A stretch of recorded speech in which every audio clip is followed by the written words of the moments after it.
भील समुदाय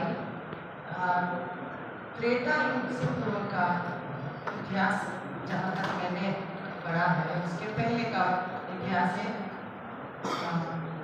मैं खुद लेक्चरार हूँ तो मैंने कविताओं में ये पढ़ा है कि जब शिव भगवान बारात गए थे तब भिलनियाँ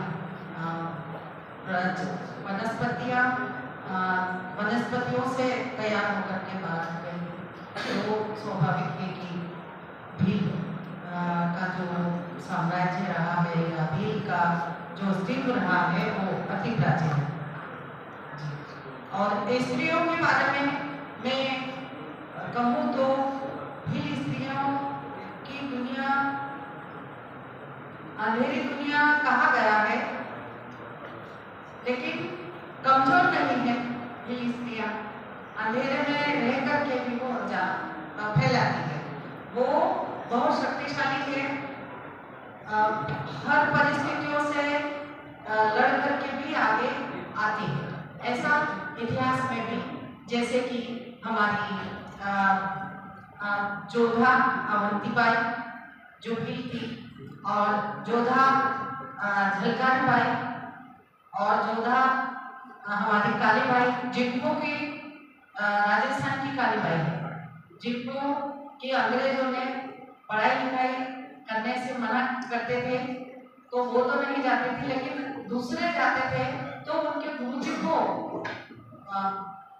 गाड़ी के पीछे घसीट कर ले जा रहे थे। उस समय उन्होंने उनके गुरुजी को बचाने के लिए अपनी जान बलिदान कर दी। ऐसी हमारी पूर्व गाथाएं हैं स्त्रियों की, तो शौर्यता और वीरता से भरी हुई है के बावजूद भी, क्योंकि भील समुदाय में पितृसत्तात्मक, हालांकि आदिवासियों में मातृसत्तात्मक सत्ता होती है, लेकिन भील कम्युनिटी में पितृसत्तात्मक है। वहाँ आज भी महिलाएं पहले अपने पिता के अंदर रहती है, फिर पति के, फिर बेटे के अंदर रह करके और अपना जीवन यापन करती है। वो स्वतंत्र रूप से निर्णय नहीं ले सकती है। पर हम ये भी नहीं कहेंगे कि भील पुरुष प्रधान स्वामित्व ने उनको पीछे किया है, उनको भी बराबरी से लिया है। कभी तो हम आज माता स्वरूप में माता जन्माल को पूछते हैं, माता काली को पूछते हैं, सिंगी देवी को पूछते हैं, यानी देवी माना है इसलिए।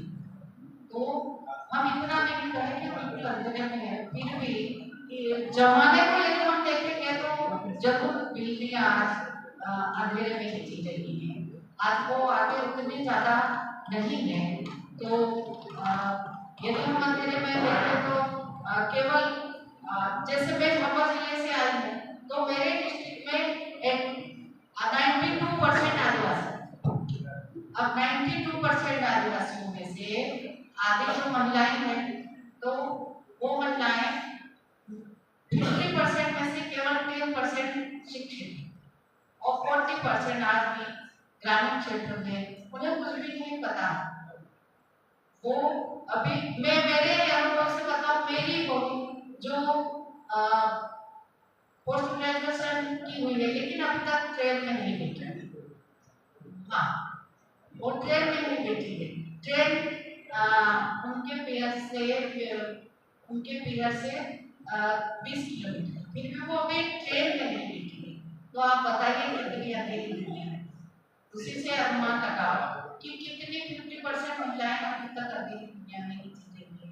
उसका कारण ये है कि चूंकि भील स्वाभिमान होते हैं तो वो कब किसी के भी अंडर में रहे नहीं, जंगल में रहे तो वो जंगल की आबोहवा में रच बस गए, अभावों में जीना उन्होंने सीख लिया और वो बाहर आने में कतराते थे और अपनी दुनिया में मस्त रहते थे, इसलिए वो थे। तो मैडम പറയുന്നത് ഭീൽ ജനിച്ച ആദ്യം ചരിത്രം നോക്കുകയാണെന്ന് വെച്ചാൽ മാഡത്തിന്റെ ഒരു വായനയിൽ മാഡം പഠിച്ചതനുസരിച്ചിട്ട് ത്രേതായുഗത്തിന്റെ അത്രയും സമയം വരെ പുറകോട്ട് കൊണ്ടുപോകാമെന്നാണ് പറയുന്നത്. പിന്നെ നമ്മുടെ ഇന്നത്തെ വിഷയം തന്നിരിക്കുന്നത് ഭീൽ ജാതിയിലുള്ള സ്ത്രീയുടെ ഒരു ഇരുൾ ജീവിതം, ഒരു സ്ത്രീ എന്ന നിലയിൽ മാഡം ജീവിച്ച ഒരു ഇരുൾ ജീവിതം എന്നാണ്. പക്ഷേ ആ ഇരുൾ ജീവിതത്തെ അതേപോലെ അടയാളപ്പെടുത്തുന്നില്ല. മാഡം പറയുന്നത് അത്രയും ഇരുൾ ജീവിതമല്ല. കുറേ സ്ത്രീകൾ തന്നെ ഒരുപാട് പേര് മുന്നോട്ട് വന്നിട്ടുണ്ട്. അതുകൊണ്ട് തന്നെയാണല്ലോ എനിക്കിവിടെ വരെ എത്താൻ കഴിഞ്ഞത്, ഞാനിവിടെ ഇരിക്കുന്നത് എന്നാണ് പറയുന്നത്. പിന്നെ എല്ലാ സമുദായത്തിലുള്ളത് പോലെ തന്നെ ചില സ്ത്രീകൾ സാധാരണ നമ്മൾ പറയുന്ന ഇതേ പാട്രിയാർക്കി നമ്മുടെ ഭാരതീയ സംസ്കാരത്തിൽ, ഭാരതീയ പാരമ്പര്യത്തിലുള്ളത് പോലെ തന്നെ പാട്രിയാർക്കൽ സൊസൈറ്റി അതേപോലെ തന്നെയാണ് അവിടെയും ഉള്ളത്. എന്നാൽ പോലും പൂർണ്ണമായിട്ടൊരു അടിച്ചമർത്തൽ, സ്ത്രീകളെ അടിച്ചമർത്തുന്ന ഒരു രീതി അവിടെ ഇല്ല. ഒന്നിച്ച് പോവുക, മുന്നോട്ടേക്ക് പോവുക എന്നുള്ളതാണ്. എന്നാലും ഇതിൽ നിന്ന് മാറി അവരുടെ ആ സമുദായത്തിൽ തന്നെ ഉള്ളിൽ തന്നെ ഇരിക്കാൻ ആഗ്രഹിക്കുന്നവരും ഉണ്ട്. സ്ത്രീകളായാലും അങ്ങനെ ഇരിക്കുന്നവരും ഉണ്ട്. അവരെയൊക്കെ മുന്നോട്ട് കൊണ്ടുവരാനുള്ള ശ്രമമൊക്കെയാണ് അവർ നടത്തിക്കൊണ്ടിരിക്കുന്നത്. तो हम आगे अगले सवाल की ओर जाएंगे मैम। आपको क्या लगता है कि पितृसत्तात्मक समाज भी महिलाओं के जीवन को कैसे प्रभावित किया है? मुझे लग रहा है इसका पूरा तो आपने बता दी है, और कुछ जोड़ना चाहेंगे तो जोड़ दीजिए। हाँ, पितृसत्तात्मक में ये है कि बेटी अपनी मर्जी से भी कम्युनिटी की बात करेंगे तो पिता, बहुत सारे पिता तो नहीं पर 100 में से 75 पिता बेटी का दहेज देते, और दहेज लेने से बेटी का जीवन नर्क होता है। और इतनी समझदारी भी नहीं है कि वो कर्ज में डूब जाते हैं ना, तो उस कर्ज को उतारने में वो मजदूर बन जाते हैं। तो मेरा ये कहना है कि हम लोग जो अब बाहर आए हैं, हमारे संगठन भी बने हैं, अभी इस वर्ष तो हमारे झाबुआ जिले में लड़की की शादी होती तो उसका दहेज 5 लाख रुपए लेते हैं। तो 5 लाख में से ये मैंने चांदी पहन रखी है, इससे भी ज्यादा चांदी उनको वापस रिटर्न कर देते हैं बेटी को। फिर भी 5 लाख रुपए बहुत होते हैं और उसका जीवन कर्ज उतारने में चला जाता है। लेकिन मैं यहाँ बहुत पॉजिटिव बात कर रही हूँ। हमारे जिले में परिवर्तन शिक्षित संगठन द्वारा हुआ है और आदिवासी सम्मेलनों के द्वारा बड़े वक्तव्य होने लगे और बड़े सम्मेलन होने लगे। सबको हमने शामिल किया और बताया कि आप खुद ही महसूस करो कि हम इतने सालों से दहेज दे रहे, तो हमने कितनी झोपड़ियों को महल बनाया हम, और उल्टे हमारी झोपड़ियों को बंद करके बाहर फैलाए। ये बातें हमने समझा के और उनको दहेज कम कर दिया। आपको बिल्कुल दहेज 1.5 लाख कर दिया है, वो केवल शादी के जो रस्में निभाने के लिए ही रखा है।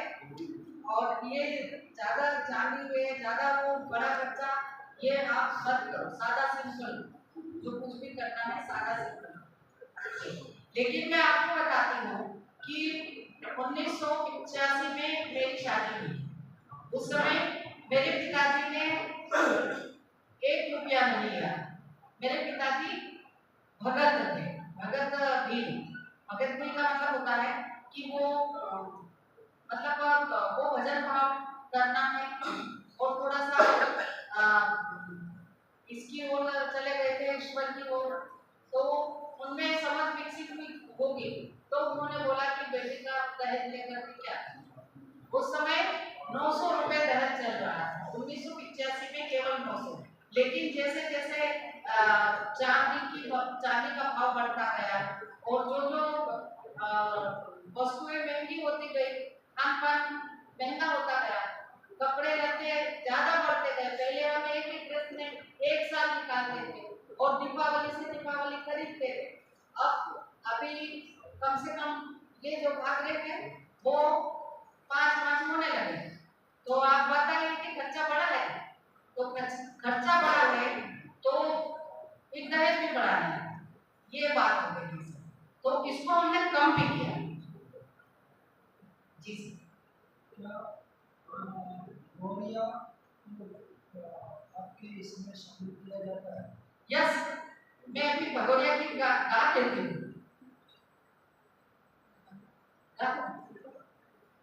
जी गाइए जरूर।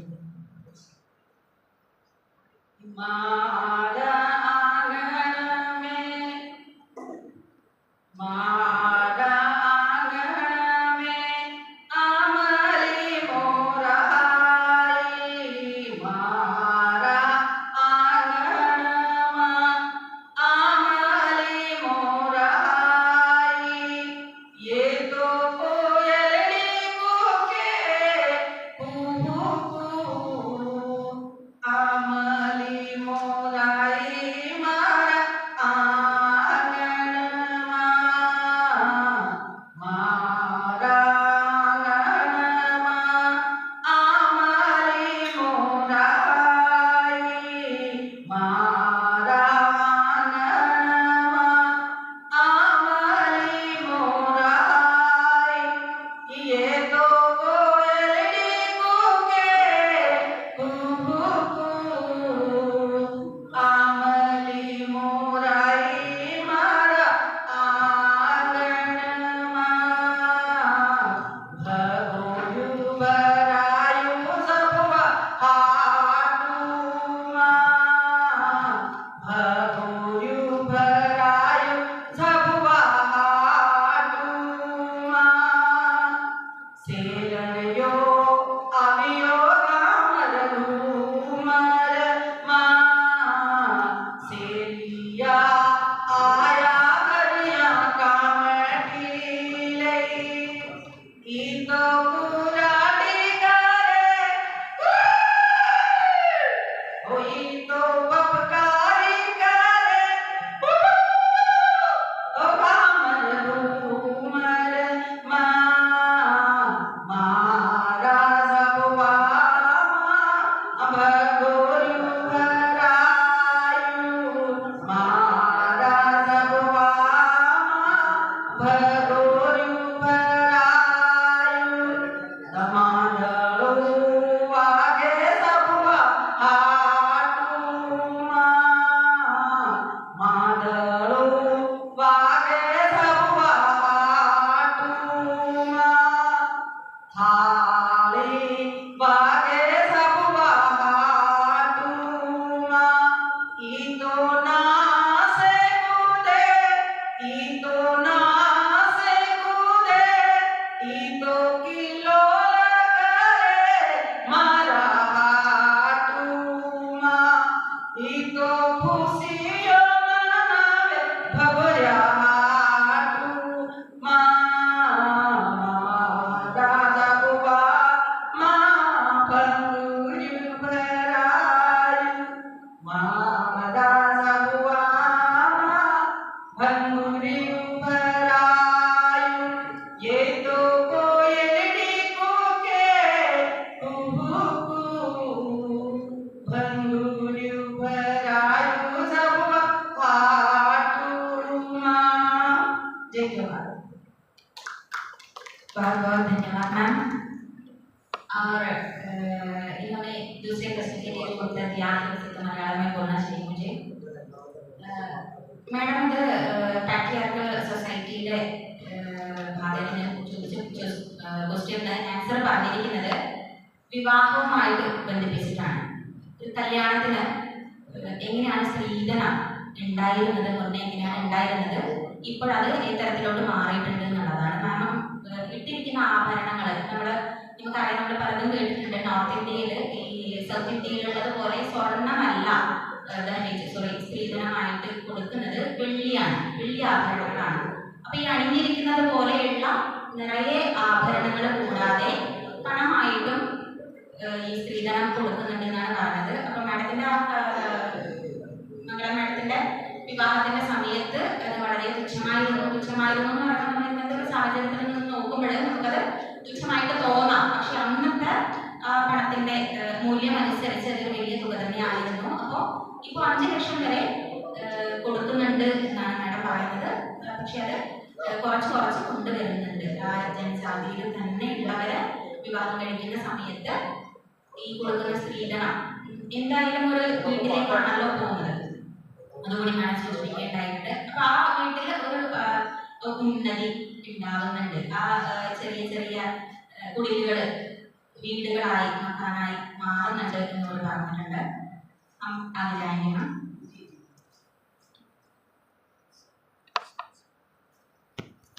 ये समुदाय में महिला के रूप में आपने इन सबसे महत्वपूर्ण चुनौतियों का सामना किया है।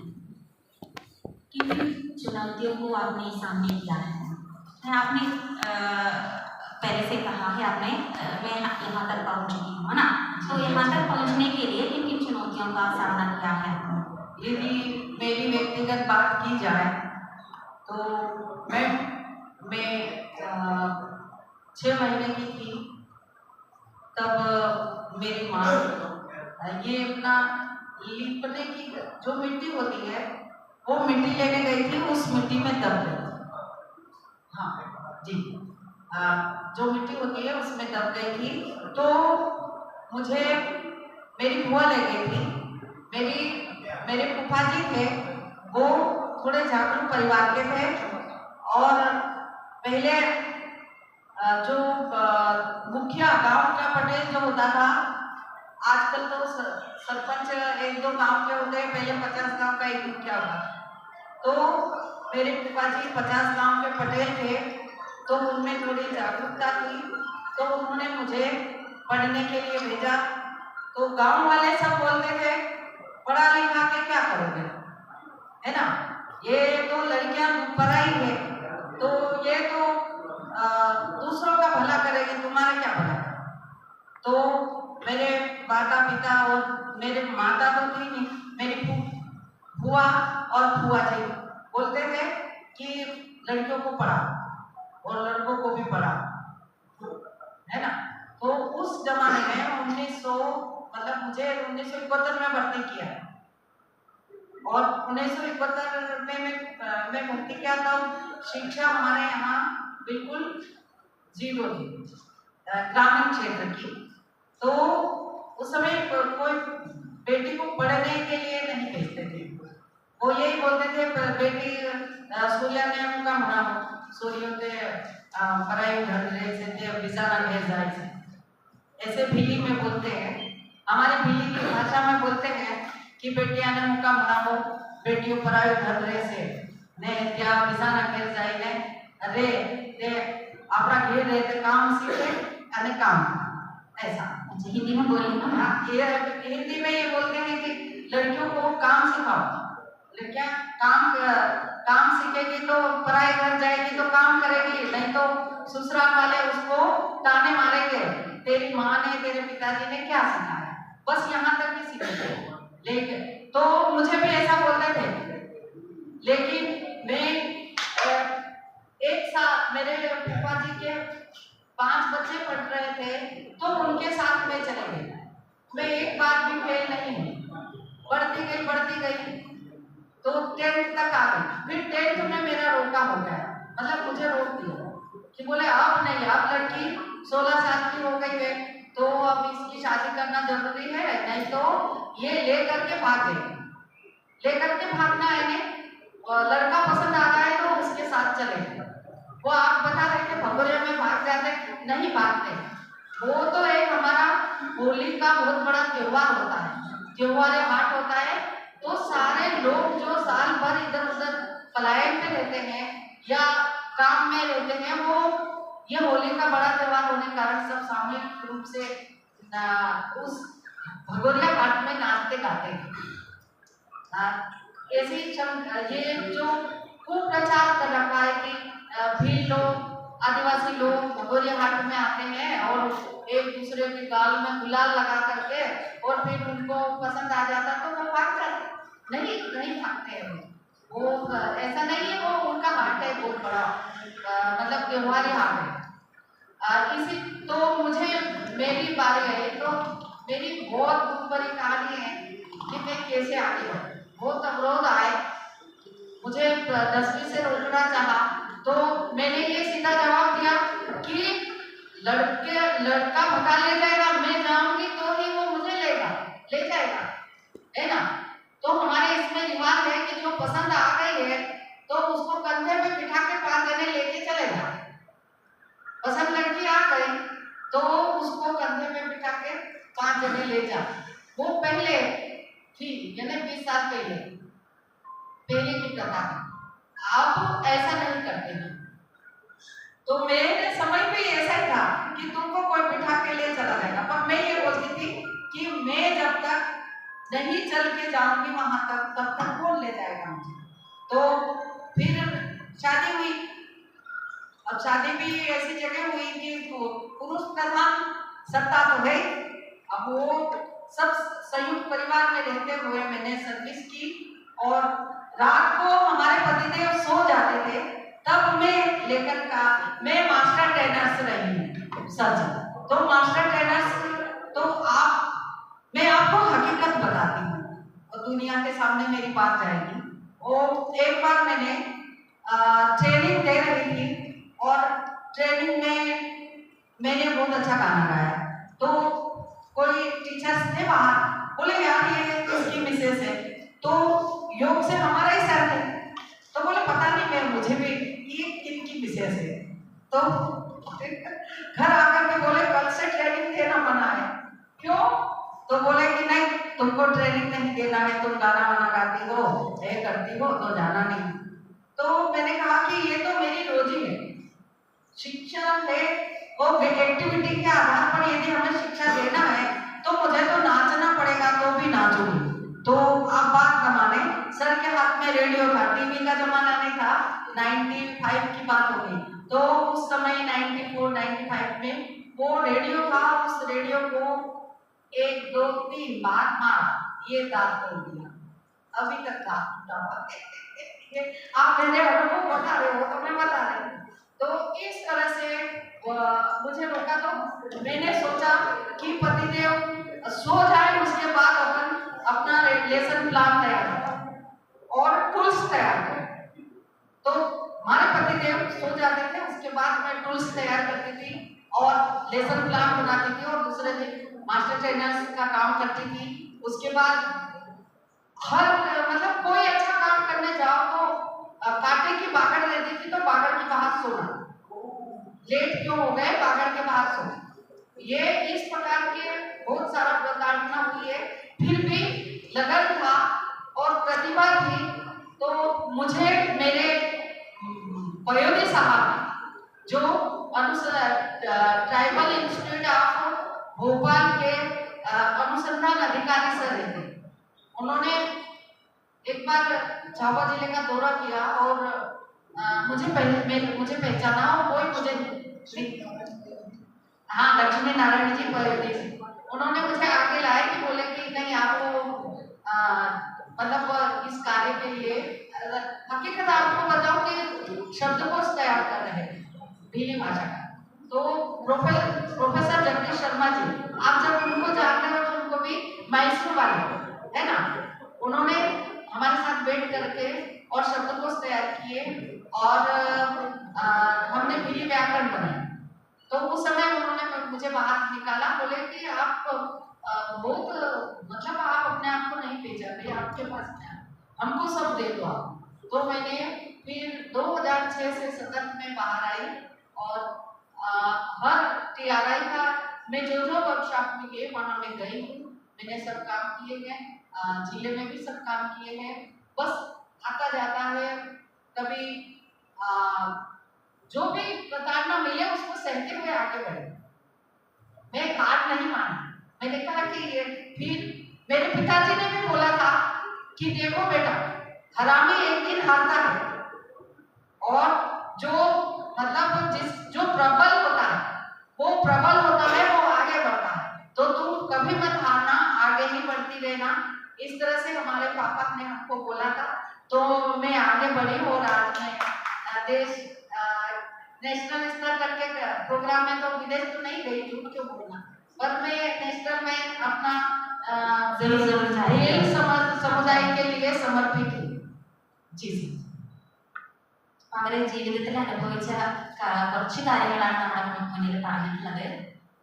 പഠിക്കാൻ വേണ്ടി എന്തൊക്കെ കഷ്ടപ്പാടുകൾ അനുഭവിച്ചിട്ടുണ്ട് എന്നുള്ളത്. ഒരു സ്ത്രീ എന്ന നിലയിൽ നമുക്കറിയാം, നമ്മൾ ഇന്ന് എന്താണ് ഈ പറയുന്ന സൊസൈറ്റി വരെ പെൺകുട്ടികൾ ഒരു പ്രായം വരെ പഠിച്ചാൽ മതി, നമ്മുടെ കേരളത്തിനെ മാറ്റി നിർത്തിക്കൊണ്ട് ആലോചിക്കുന്ന സമയത്ത് നമുക്കത് മനസ്സിലാവും.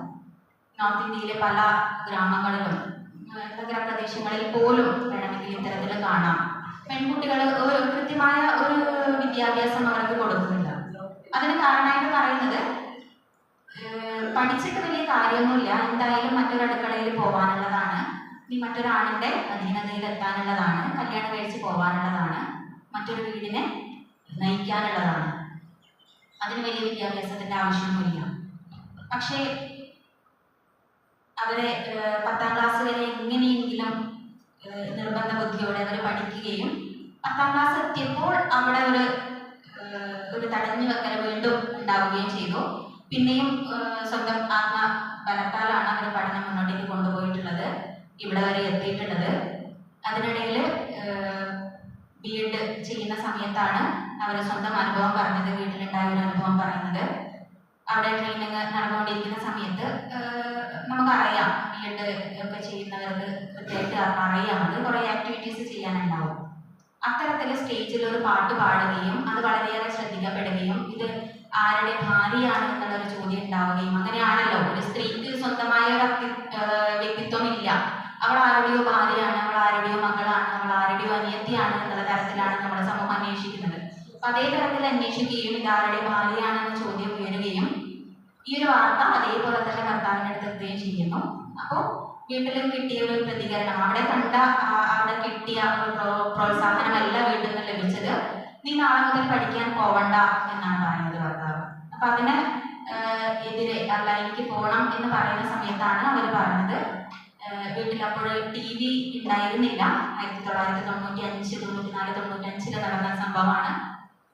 അപ്പൊ വീട്ടിൽ ഉണ്ടായിരുന്നത് ഒരു റേഡിയോ ആണ്, അത് ഹസ്ബൻഡിന്റെ കയ്യിൽ തടയുകയും അതുകൊണ്ട് 3 തവണ മുഖത്ത് അടിച്ചു എന്നാണ് പറയുന്നത്. അതിന് തെളിവായിട്ട് അവരിപ്പോഴും കാണിക്കുന്നത് അവരുടെ തല്ലാണ്. ഇപ്പോഴും അതിങ്ങനെ നിറം മാറി ഭംഗിയായി കിടക്കുകയാണ്. അപ്പൊ അത്തരത്തിലുള്ള അനുഭവങ്ങളിലൂടെയൊക്കെയാണ് ഇവര് ഇന്ന് നമുക്ക് മുന്നിൽ ഇരിക്കുന്നത്.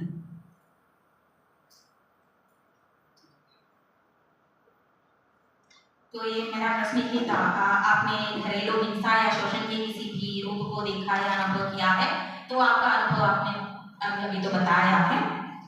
और पारंपरिक प्रथाएं और रीति रिवाज वीर महिलाओं के जीवन को कैसे प्रभावित करते हैं, ये हम जानना चाहेंगे।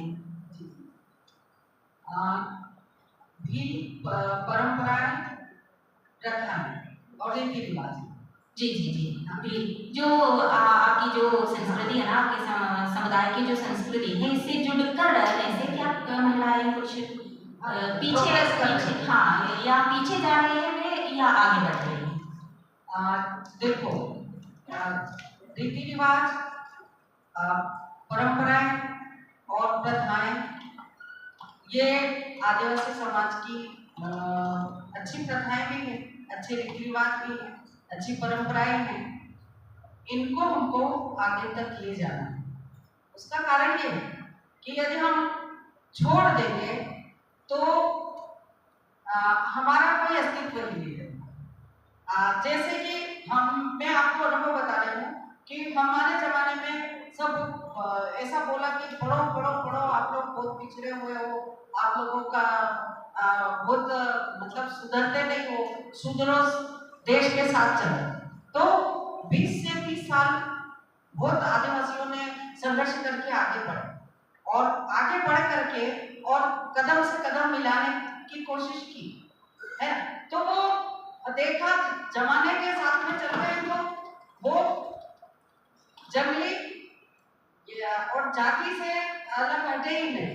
वो बोले कि तुम लोग जंगली हो, जातिवाद करने लगे हैं ज्यादा और केवल अपने स्वार्थ पूर्ति किसी से यदि शादी हो गई तो केवल एक व्यक्ति को वो स्वीकार करते हैं, बाकी समाज से वो हिंसा और घृणा है ना, इन दृष्टि से देखो।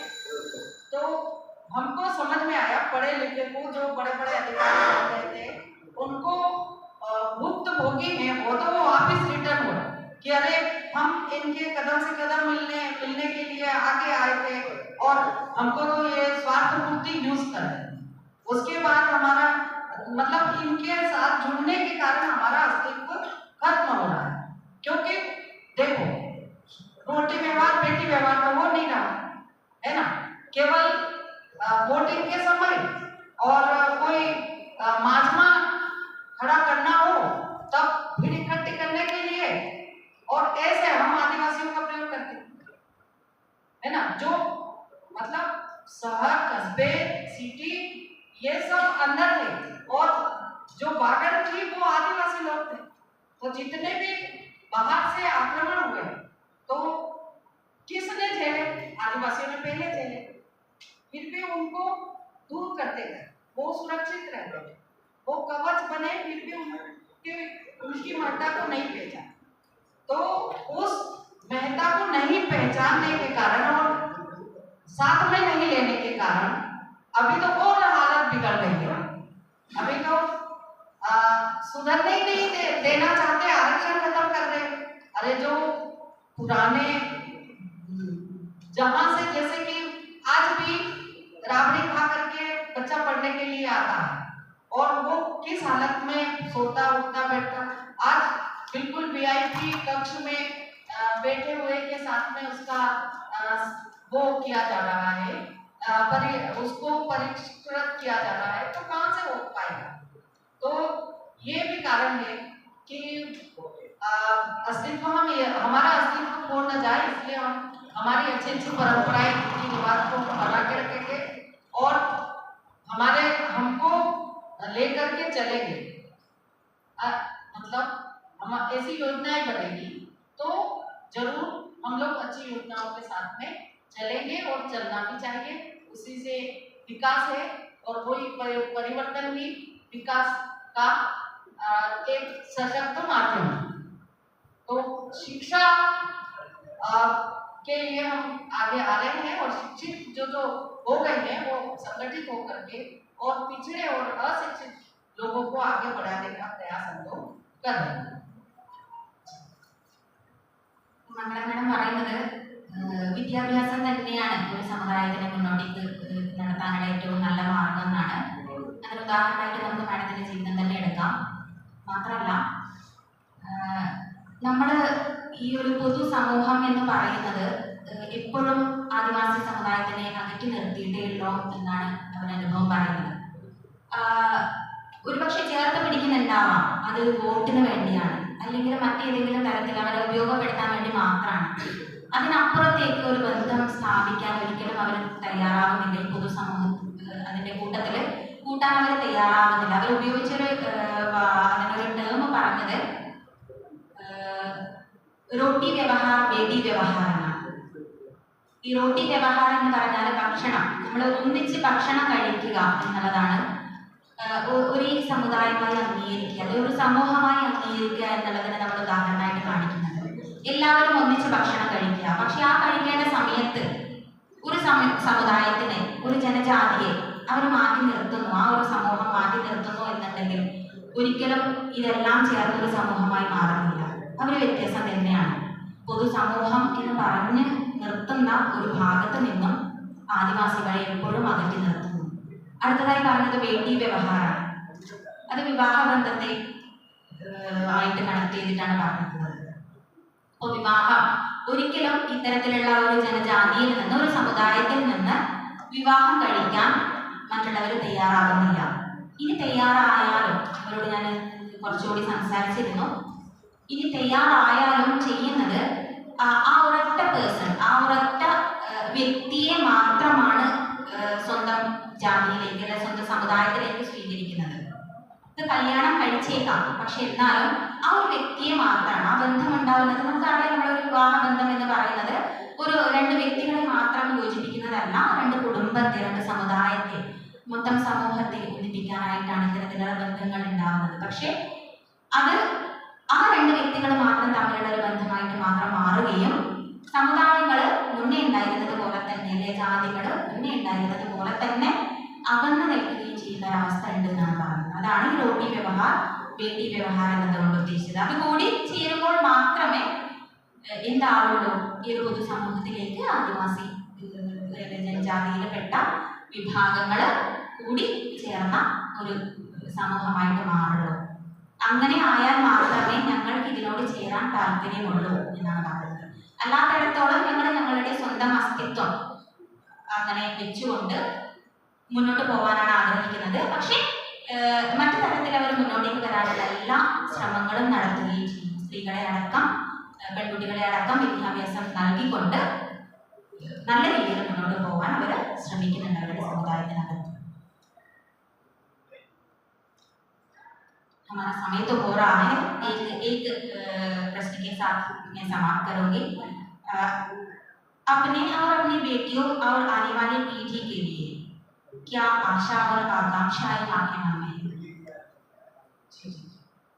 खासकर लड़कियों से महिलाओं से जुड़कर?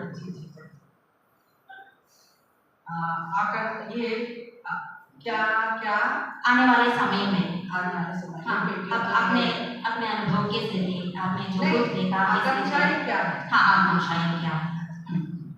आकांक्षाएं की बात की जाए तो आने वाले समय के लिए मैं ये चाहती हूँ कि आज जो बेटी को बेचा जा रहा है या उस बेचने के बराबर हो जाता है मैडम, तो वो जो दहेज प्रथा है वो उसके सुधार में हम लगे हुए और हम इस बेटी का जीवन न बनने की बजाय हम उसका जीवन बिल्कुल आधुनिक जो अभी चल रहा है कदम से कदम मुख्य धारा में जोड़ने की कोशिश करेंगे।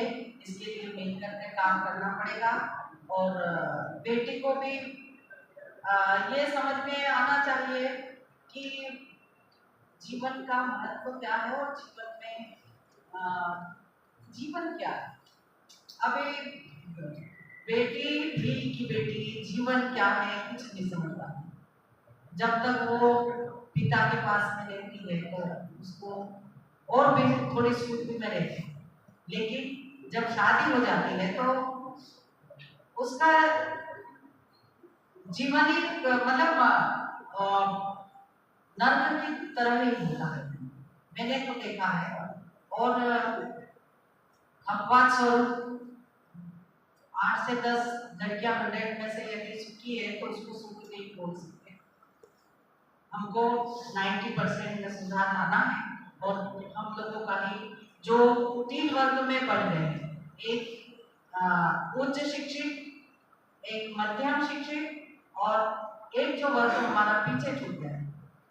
तो जो उच्च शिक्षित जो अधिकारी बन गए थे हमारे ट्राइब्स, तो उनको अब समझ में आया तो वो हमसे जुड़ रहे हैं मध्यम शिक्षित से, और हम मध्यम और उच्च शिक्षित यानी अधिकारी वर्ग और कर्मचारी वर्ग और जो पढ़े लिखे नव युवा वो सब मिल करके और हम लोग ये प्रयास कर रहे हैं कि जो पिछड़ गए और जो पिछड़ेपन के कारण मतलब ना असमझ के कारण, मतलब ये हमारी परंपरा है, ये तो हमारा रीति रिवाज है, ऐसा करना ही, तो उसमें जो कुप्रथाएं कुरीति रिवाज ये चीजें हैं इसको हम समझा रहे हैं और वो चीज 8 से 10 साल में बाहर हुई है और समझने लगे हैं और बच्चियां भी। वैसे देखा जाए तो आज की स्थिति में बेटियों की और महिलाओं की एक खोखले पेट की तरह स्थिति है। बाहर से सजी संवरी है लेकिन अंदर से तो वो खोखली है, भाव मर गए। उसका कारण ये है कि बाहरी जो दुर्व्यवहार है, और दुर्व्यवहार क्यों होते हैं मैम? दुर्व्यवहार इसीलिए होते हैं कि वो यदि वो ज्यादा पढ़े लिखे के बीच में जाएगी तो वो पहले से ऐसी जाएगी जिस पोजीशन में रहती है परिवेश में, वो उस परिवेश के अनुसार जाएगी, तो लोग बाग उसको ऐसे देखेंगे, तो वो उस भाव को, अपने भाव को व्यक्त करने में संकोच करते हैं। तो मेरा एक टीचर्स और एक काउंसलर होने के नाते मैं सबसे पहले मैंने देखा हमें कमजोरी है तो संकोच है। दुख सहन करने में हम लोग बहुत सारा दुख सहन कर लेते हैं, लेकिन बोल नहीं पाते। तो मैं जहाँ भी खड़ी रहती हूँ, जो भी मैं 11वीं से 12वीं की लड़कियों को पढ़ाती हूँ, तो एक्टिविटी की पार्ट लेसन प्लान ही ऐसे बनाती हूँ कि ज्यादा से ज्यादा मंच पर आकर के वो लोग बोले। तो ये बोलना सीख जाएगा तो वो अंदर से अपने भाव बताएंगे, तो सामने वाले के भाव जागृत होंगे। तो जब भाव से भाव मिलेंगे तो ही दुनिया अच्छी होगी। रोमांच क्या होता है इस चीज को तो बिल्कुल क्या जानती, बस नाच गा लेना ये केवल रोमांच नहीं है, ये केवल जीवन नहीं है। जीवन का आनंद और भी क्या है। इसके लिए हमारे जो सरकारी जैसे TRI जैसे इन लोगों को भी ग्रामीण क्षेत्र में आकर के बड़े बड़े प्रोग्राम करवाना चाहिए और उनको समझाना भी चाहिए और आगे लाने के लिए उनको प्रयास करना चाहिए। ये मेरा बेटियों के लिए है। हालांकि बेटियां आ रही हैं, संघर्ष चुनौतियों से संघर्ष करके और आगे बढ़ रही है, लेकिन एक खुद समाज वो में खुशहाली आ जाए वो बात अलग है, और एक दूसरे थोड़े दिन के लिए आते हैं और कुछ कर जाते हैं। तुमको खुश रहना है तो रहे, तो कैसे रहे? अंदर से तो पूरा पेड़ खोखला ही है, ऊपर से सड़ने संवरने से क्या सेंस है ये चीज। तो बेटियों के लिए हमको काम करना है भी। बेटियां दुखी हैं जी, इसके लिए मैं एक दुख भरा गाना गाना जी सर।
इसका हिंदी है, बहुत घने बबूल हैं और बहुत घने कुबबूल हैं।